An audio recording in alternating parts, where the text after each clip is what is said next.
I think there's a big notion in the industry that you can start a podcast and grow very, very, very, very quickly. And a lot of people... How do we get people into the show, and then how do we keep them? Crap in, crap out, guys, right at the end of the day. How are you promoting the podcast is extremely important to drive listeners. So how do people go about making their podcast discoverable if just distributing to all these platforms is not enough? I've definitely been sucked into some of these shows through TikTok. And then when I listen to the episodes... We just do a comedy show. That'll be rough. You could roast each other. I don't want to make FONZI cry. He's been roasting me since I was born, so I don't feel anymore, guys. I think this is kind of like a lot of people have hot takes about this. What are you doing? Are you relationship first or are you content first? How do we get attention, right? And then how do we keep that attention? TikTok consumer might not be a podcast consumer. My biggest piece of advice. We've got some hey, fresh, I'm new Luis. talent And doing some I'm things Luis. that I know you haven't And you're heard listening to the before. Content is Profit podcast. What's up, everybody? Welcome back to Content is Profit. Special day because we are back. It's been what, 2 weeks? Well, has it been that long? Yeah, it's been that long, man. It's been a while. I know. But you listening at your home, you don't notice that. That's just, behind the scenes type of stuff. But anyways. That's why you build that backlog of episodes. That's right. And today we have somebody special coming back to the show, our MVP, Carly Baker from the HUSPA Podcast Network. And I'm excited. Carly, what's up? How you doing? I'm good. Thanks for having me back. I'm excited to get back on the pod and continue the convos. I know we might have to come up with a theme of our conversations. Creator news or something. What's happening. I mean, we did say this was going to be Yeah. a regular occurrence, and this is the third time. this is the third time. Actually. I know. Popular requests. The first ones were a little bumpy, but Yeah. Hey, Carly, we've seen in our Slack channel that there's some new shows in the network, right? People, every time they know that we're in the HUSPA Podcast Network, they're like, how do we get in there? How do we get in contact? Who do we talk to? What do we need to do as a show or as a content creator, right? To be part of it. So you want to give us an update on the network? How's that going? Yeah, it's been really busy this year, but specifically in the second half of the year, I think we've added 10 new shows. And I think by the end of the year, we're going to be at 40 shows, which is really crazy. We've grown so much. It's been really exciting. I think when I started in December of 2021, we had maybe 10 or 11 shows. So to see it go from that to now being at 40 is just, honestly, it's been so rewarding to see how much the program has just grown and changed, and the types of creators we're working with now. So yeah, it's been great. And I know for any folks that are interested in the network, you can of course contact me directly. I like to lovingly refer to myself as the talent scout. So I'm out there doing the research, finding people to talk to. And my biggest piece of advice, I would say, for folks that are looking to find advertisers or to find network is make your content as discoverable as possible. Make it easy for me to find your content when I search for business podcasts or marketing podcasts. Think about the types of, just think about how to make your content discoverable in that way. So that would be the biggest piece of feedback. But also you can hit me up in my LinkedIn DMs. I'm always down to meet new folks and chat about your show. I like that. So I was earlier listening to a podcast with somebody that actually has done one of the Hubspot master classes. I forgot her name, so I apologize in advance. But she's the... Is it Grace? Yes, she's the genius behind the Diary of a CEO podcast, right? And she was talking on how podcasting is actually known for not being that discoverable. And that's why your marketing, right? That's why creating short form pieces of content, right? Like, how are you promoting the podcast is extremely important to drive listeners. So now you're telling, hey, make your podcast discoverable so we can find you, and then, we can have a conversation. So how do people go about making their podcast discoverable if just publishing it, in their RSS feed and, distributing to all these other platforms is not enough to actually be discoverable? Yeah, absolutely. Great question. So I think one major component of discoverability that a lot of folks don't think about or maybe put on the back burner is SEO.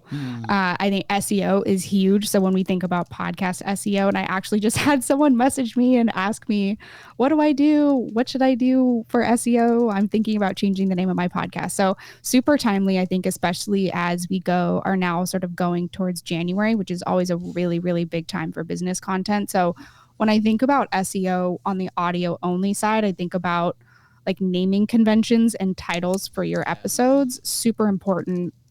Also, I think having a good description that's not too much, but is playing into the keywords that people are going to be searching for if they're looking for that content. So those are two sort of pillars of SEO that should be done for every single episode. I also think that there's a really big, like your website can be really powerful for you for discoverability. So I know a lot of folks now post transcripts on their website, which should be on people's radar from an accessibility standpoint, but also can be really powerful for SEO.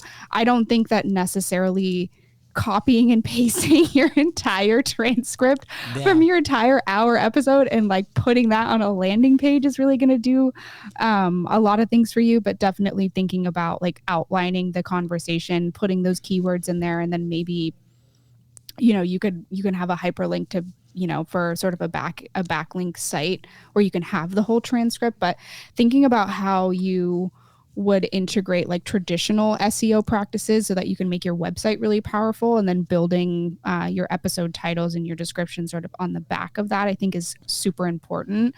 I also think, well, I'm curious to hear sort of what your perspective is on this in terms of putting guest names in the episode titles or not. I think this is kind of like a lot of people have hot takes about this, because if you have a big guest on, so say you have like Seth Godin on as an example, if you go into Apple Podcasts and you search Seth Godin, there's going to be like 1,000 episodes that have Seth Godin in it. And so for shows that specifically have interviews, it's like, who do you want to put or what and who do you want to put in that episode title? Do you want to, you know, do you want to have it be content first and guest second, or guest first and content second? So those are some key considerations I think there. I think that's an interesting question, right? Because for example, you know, we don't have the biggest, I don't know the key term, and we're not SEO experts, but you know, we don't have the most impactful domain authority, right? That is going to rank super high. So if we can leverage Seth Godin's name on the title, but at the same time, there's probably, like you mentioned, right, hundreds of other pages that are doing the same. And at the end of the day, if their like domain authority is higher than ours, like they're gonna rank higher than us, right? So sure, you can use it, but I think I would argue, and you would have to go deeper now into SEO, right, and do some research and see, okay, what are some low competition keywords that I can use to rank for an interview with Seth Godin, and then maybe on the description or the, you know, headline 1, headline 2, then you can add, you know, Seth Godin names. So that's what I'm thinking. Again, I'm not an SEO expert over here. For that, if you guys want to hear an SEO expert, you guys can definitely listen to our episode with the one and only Damon Burton. He is absolutely incredible. But I can see how it can be counterproductive, right? Now, for the standpoint of discoverability in shorts, right? Social media, let's say even YouTube videos, I would definitely, if it's somebody that you can leverage their name, let's say, you know, Seth Godin, Alex or Mosey, I would lean on using their name, using their picture on the thumbnails, just because that's going to drag more attention, and you are not depending on, you know, your Google authority to, you know, show up in certain people's pages. Like you just by posting it, the algorithm is gonna test it in some people's screens, right? So some people are actually gonna get to see it, and you can leverage their personas to get some clicks. Yeah, I have like 3 points, right, based on what you just shared, Carly, which was great, right? It's a little bit of a roadmap for people to get discovered with the pod, especially here in the studio. We've talked to a lot of first timers that want to start a podcast, and they have all these questions, right? And we have a couple cases where, you know, they put their content out there, and then what happens is crickets, right? And then like, okay, well, the fact that we just produced this doesn't mean that people are going to listen to it, right? Well, there's a second phase to to doing this. So, well, first I want to highlight a little bit of a tactic of SEO, where you said like the transcript on the website.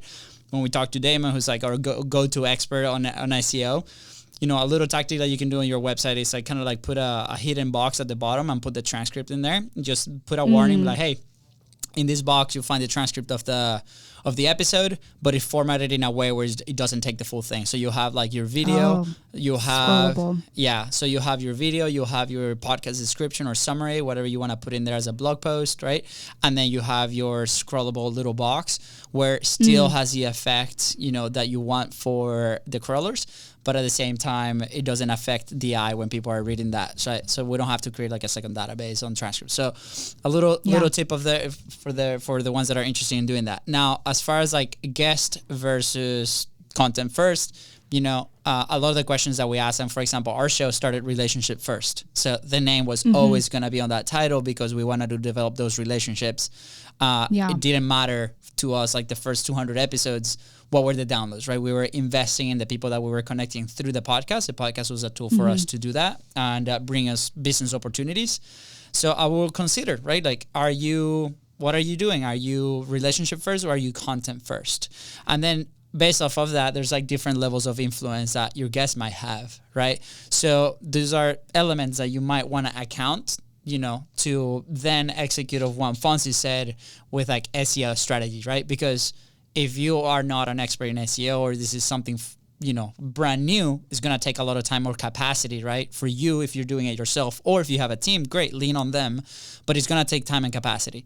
So, you know, based on how frequent your episodes are, if you have like a high cadence, you know, 3 to 5 episodes a week, that might be a little bit of a heavy task to start doing with SEO. Yeah. So I will probably lean on relationships if you're a brand new show, and then invest that time in maybe encouraging them to share the episodes with their network, right? But if you have a little bit of a lower cadence and you have a little more capacity to do this, perfect. Like, so those are the elements that I will consider. And I think for every episode is a little bit different. For us, the relationships has been very beneficial for our business. And then that allowed then the content to be discoverable. It just took a little bit more time. Yeah, no, I love that. And I think anyone that listens to this show can tell that you're relationship first 100%. And I love that that's been such a key driver in the growth and success of the show and of your business. Yeah, so I think it's really hard with the way that the internet is and how, you know, culture and relationships can be viewed as in a very transactional lens. I think it's you two are such a wonderful success story. Thank you. We like making cool friends. So back into the topic of discoverability, we have some really good shows on the network, right? Like some like big heavy hitters in there. Starting with Content is Perfect. Of course. Of course. So I was just curious, you know, have you heard of, because I'm sure, again, SEO is one of the avenues, right? The fact that all these tools are out there and all these methods are out there doesn't mean that we need to do them all. We need to find one that works best for us and then lean in. And I'm curious on the shows that we have on the network that you've talked to, maybe what are some of the different ways that you have noticed how they are getting their podcast more discoverable? Yeah, so I think having, and this goes back to what Grace had shared and is a really strong strategy that they use at Diary of a CEO, is having a really strong cross-channel marketing strategy. And I think what can be really difficult is that there's so many channels. It's so overwhelming. I feel like, you know, with Threads, like there's always all of these new platforms that are coming up and it's very noisy. And I think it can be very hard to decide where you want to invest your time and build your audience. And I don't think that that content needs to be a fit for every single platform. I think you need to find the platform where your audience is and just sort of double down and do that.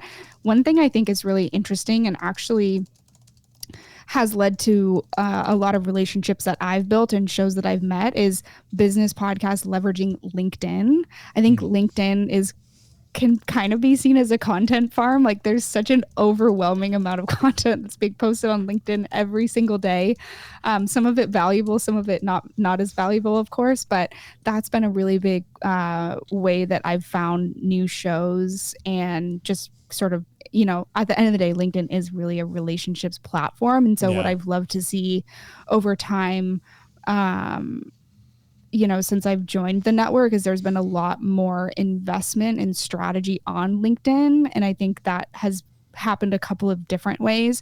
I know a couple of shows in the network now have newsletters that are run through LinkedIn. And so whenever you connect with someone, you can get an automatic invitation to subscribe to their newsletter. And these creators, most of them have newsletters that are run outside of LinkedIn, but they've built an internal LinkedIn newsletter to just continue to have contact with people that are connected with them or following them that maybe aren't yet connected or following them on other platforms. And so I think that can be a really good way to sort of nurture your audience and nurture, I guess, what you could call a lead in that way. And so I love sort of utilizing that platform for growth. I think it's also like very video and audio friendly.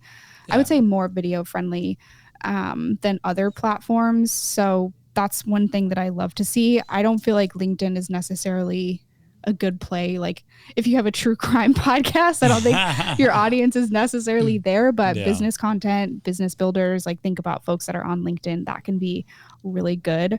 And also the way that the algorithm is in terms of discoverability. I mean, I used to think that LinkedIn had a very weak algorithm in terms of what it was giving me, but over time it's built up, and it's like most of the stuff that I see is business content, like B2B business content and podcast and YouTube content. So over time it has built up in a way. I do have a really curated feed. So I think definitely harnessing that. I also think LinkedIn is really great because it's sort of like YouTube in a way where you can have it's easier to have like a direct conversation or engagement or interaction with your audience. Like if you think about just posting your content on Apple Podcasts, like no one can comment on that. You can't interact with your audience. So that I think is another thing that's super powerful. Super powerful. Maybe with something with LinkedIn. And I love this, right? Because, like you said, you mentioned lots of channels can be very overwhelming, right? Whether you have a big team or a small team, doesn't matter. And yesterday I was having a conversation with somebody that's producing the podcast here in the studio, and we're talking about this, right? They went through the first 4 episodes, they produced it, they're ready to go, and that was the call to like, okay, what next? Like, where are we putting this? Where are we distributing this? How are we letting people know? And I think a visual that helped me a lot initially when we were starting to do this, when it comes to traffic, was picture a river, right, full of water that's flowing down. And what a lot of people try to do, us included, right, has been you start carving, a second river out of this one, right, a smaller one, to try to direct that water to you, right? You're trying to force that water into coming to your little piece of land. Meaning that traffic. And what we don't do is maybe we should walk a little bit closer to that river and just put our sign in front of the river without having to move the water, right? So with that, it's like, where are the sources where people are already consuming that kind of content, right? Think about newsletters, think about obviously platforms like LinkedIn, like you mentioned, right? Think about, maybe is ads to a specific audience, right? And where are people already consuming that type of content? Or do your guests have an email list that maybe they can show that little sign of your show to them? So trying to find those rivers and then just put your message in front of them, I think it's a very interesting approach that for us was game changer when we visualized it that way and trying to understand traffic. Be like, okay, put your message in front of where people are already consuming instead of trying to call them all the way to your little island, right, where it might not be as fun as the main road, right? So I'm curious real quick, because as you were sharing how you discover new podcasts, in my mind, I was like, I wish that there was, and I'm sure there might be, some sort of research of literally hundreds or thousands of listeners where you get to break down how each one of them discover podcasts, right? For example, you said LinkedIn. Me personally, I discover a lot of podcasts on YouTube, right? Like they pop in there and I was like, oh, this looks interesting. And then I kind of like look at their hook. And if their hook is interesting, I'm like, all right, cool. Let me go to my feed on my phone and put it in my queue, and then I'll listen to it. And depending if, the episode catches my attention, I might go back and listen to another episode of those. I'm curious about you. How do you discover your podcast? I think my main way to discover a new podcast is, one, our guests. Like having a podcast exposed you to a ton of stuff. So you're like, okay, well, that's great. Like if you have conversations, right, with other people and other creators, maybe their recommendations. I think we have a database right now because every single person that comes to the show fills a little survey and be like, have you been in other shows? And I'm like, yeah, which ones? And they put like 3 to 5 links. So it's literally like 2,500 shows probably. So a little overwhelming, but that's one, right? That's the most common because we produce this very frequently. The second one is recommendations from the show that I already listened to, right? Like, and this is something that we talked a lot about, cross promotion, right? Podcast listeners listens to podcasts, right? So just an audience will have a level of trust with that host. And if that host shares that message of a new show that might be interesting to them, then you might be very motivated to go and actually search on your phone for that new show. Little parenthesis here. I actually like better when the cross promotion is actually of a specific episode. When they say like, hey, go check out Content is Profit, you know, especially this episode where they're talking to Carly Baker, right, the MVP of the HUSPA Podcast Network, and they discuss all about discoverability. If you have a podcast about yourself, if you have a podcast and you're looking to get discovered by more listeners, this is the episode you need to listen to. That is when, for me personally, those cross promotion actually works. Because if they tell me, hey, look, they have this podcast where they talk, and it you know, it's very broad. I'm like, all right, cool, thank you. You know, not to be mean, but I'm like, there's probably 20 other podcasts that have a very similar description. But if you can go in the nitty gritty of the benefit, you know, that you can get from listening to that one single episode, that will sell me way better on putting it in my queue. How do you discover episodes, Carly?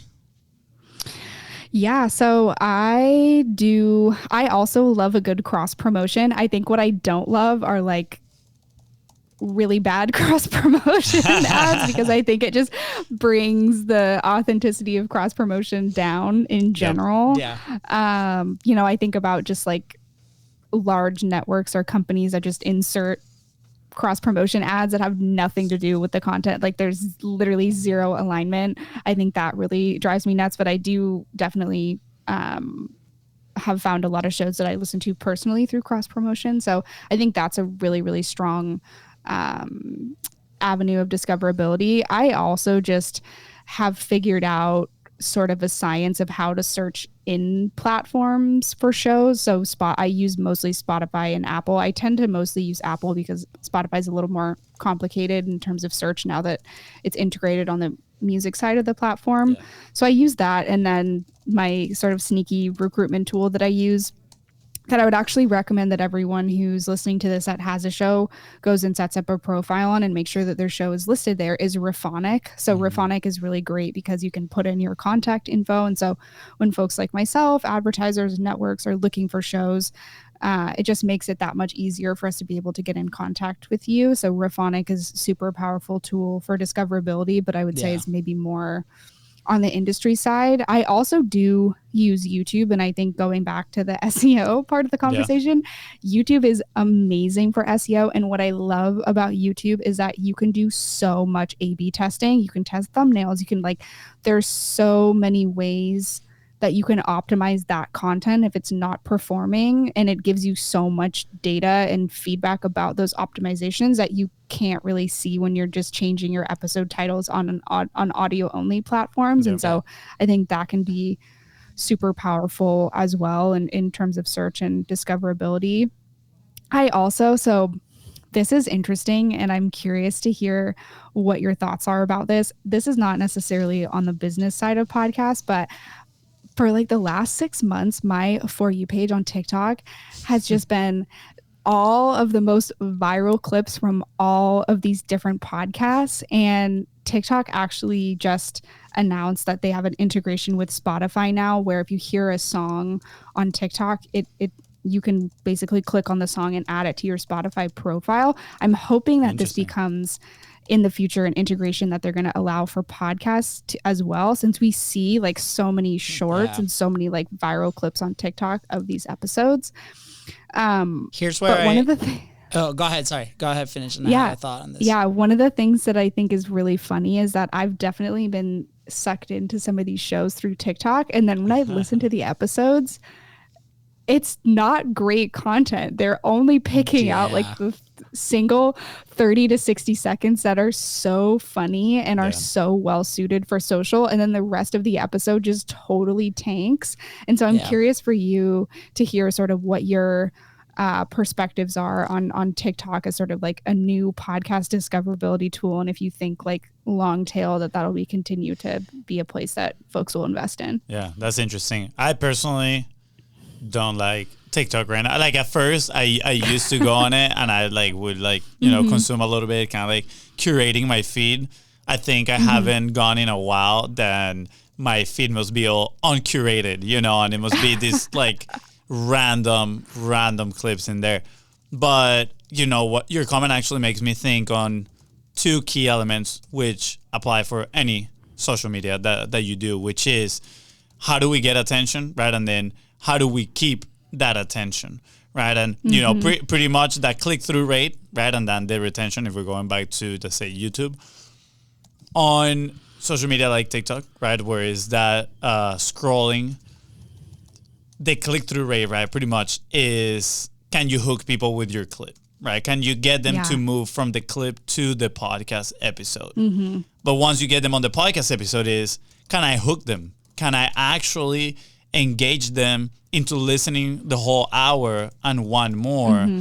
And I feel like not everybody has both skills, right? They're two different skills. Some people are very good at getting the attention up front, but then terrible at having a good full-on episode that keeps people's attention, right? So again, two different skills. I think your example just shares completely how it can be a little bit detrimental, honestly, because you can get a lot of attention with a really cool clip, but then when they go, they're just going to be disappointed. And guess what? When they see you again, they're just going to be like, oh, this is a guy that had the bad podcast episode. Let me, you know, let me scroll by. And again, I don't want to put fear in people saying you need to have the most incredible podcast episode. If not, don't publish it. Like, we lean into publish, create the content. Some episodes are going to be better than others, 100%, right? But at the same time, put some intention in the things that you're creating, right? Here are a couple of my thoughts, right? Like, people, TikTok consumer might not be a podcast consumer, right? That's the other one. So they might be consuming your brand, they might be consuming you, they might be consuming what you say in that short form, but it doesn't mean that they will transfer to your podcast, right?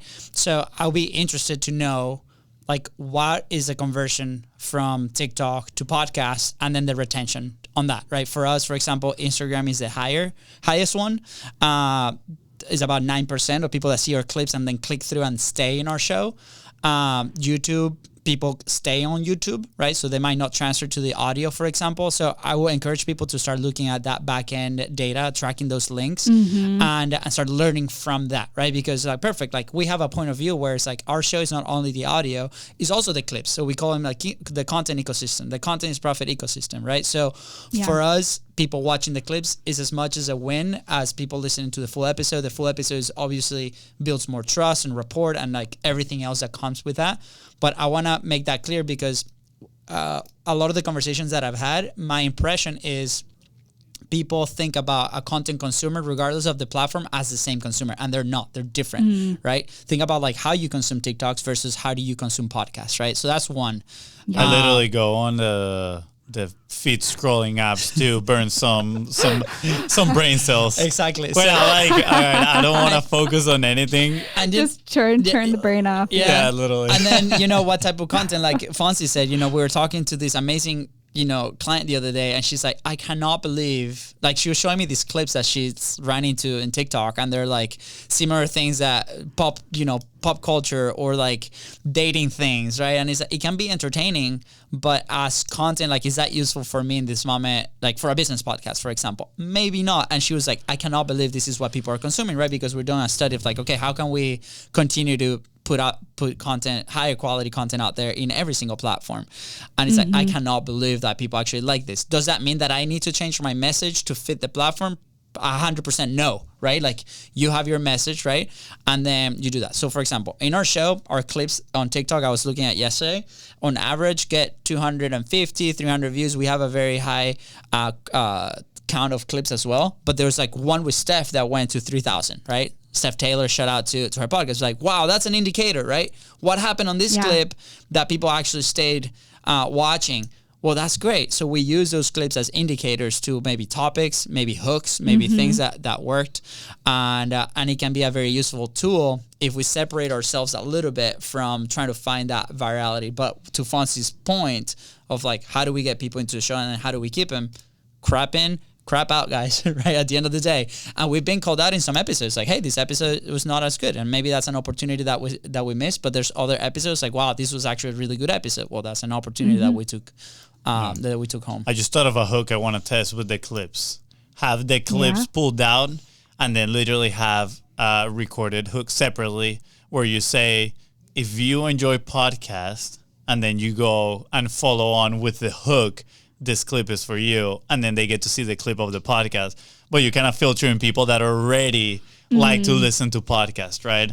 That'd be interesting. Might test that one out. Yeah.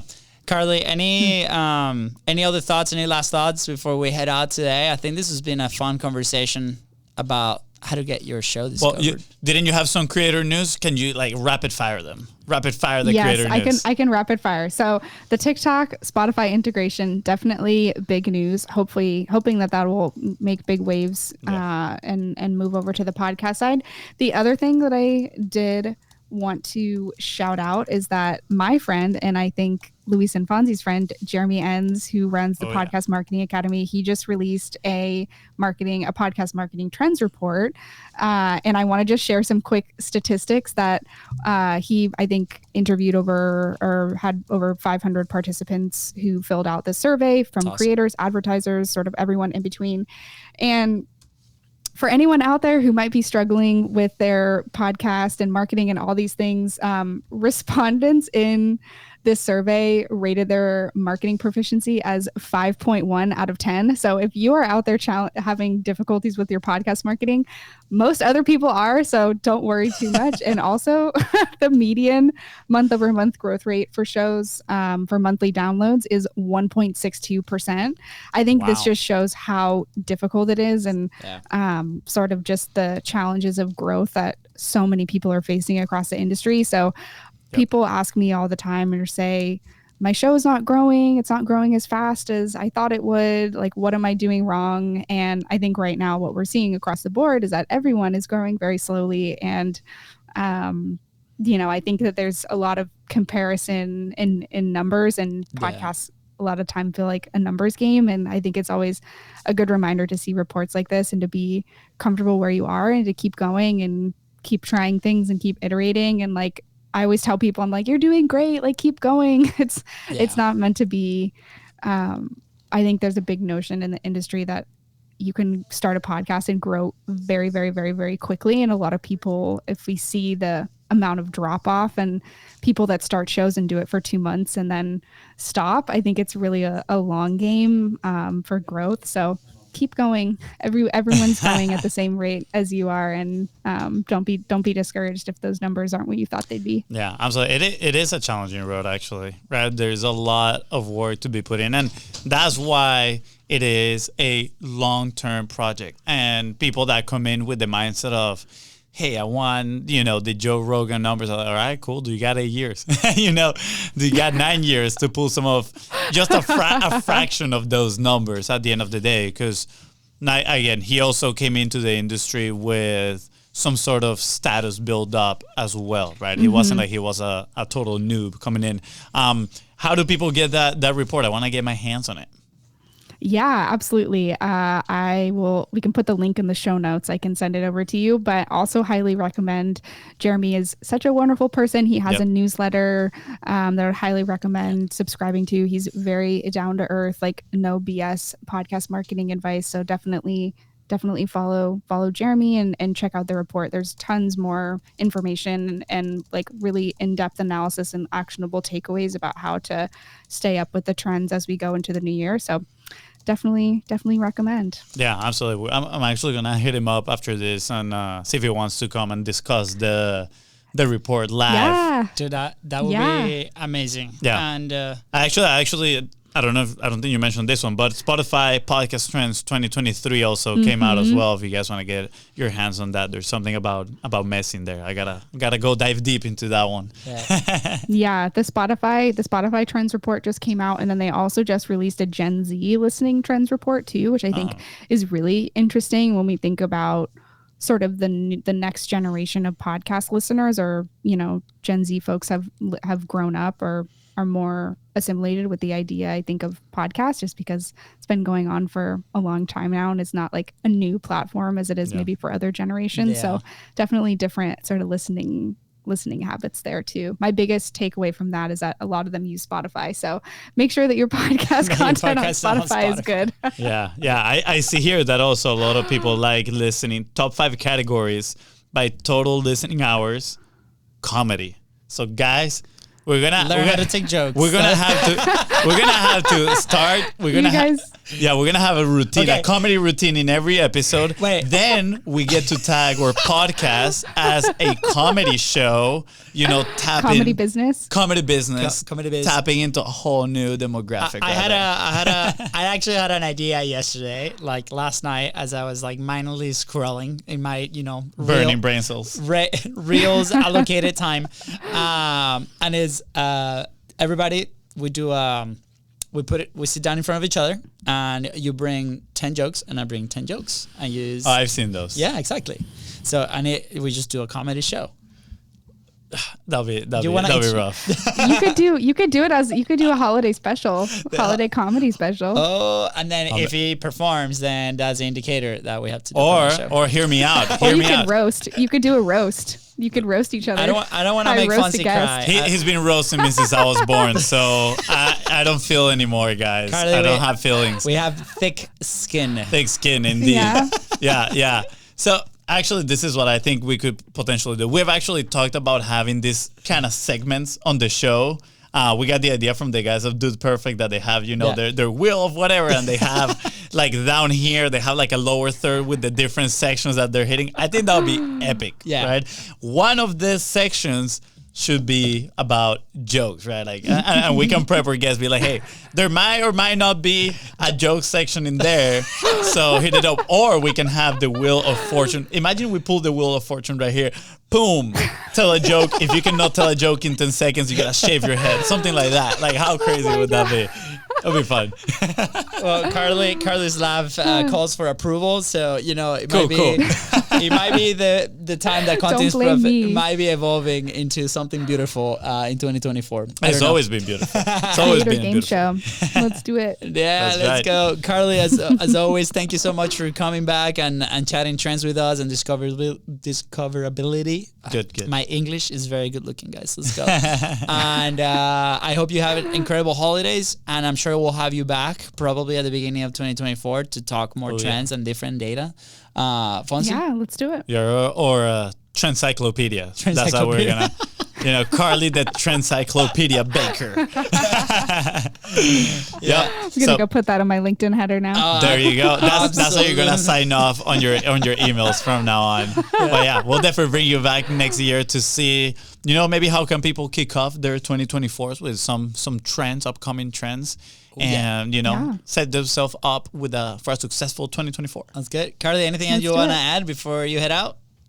Nothing much, or nothing at all, actually. Nothing at all. I'm done. She's like, let me go for lunch. All right, here we go. With that said, guys, thank you so much for tuning to the Content Profit Podcast. Go ahead and follow the show in your favorite podcasting platform and on social media at This Bros Co. That is right on it. Carly here. Help you keep up with all the trends in the world. Please don't forget to share this episode with somebody else and leave a 5-star review. I forgot the outro. I'm just gonna hide under my hoodie here. Just go. Just leave. Just stand up and leave.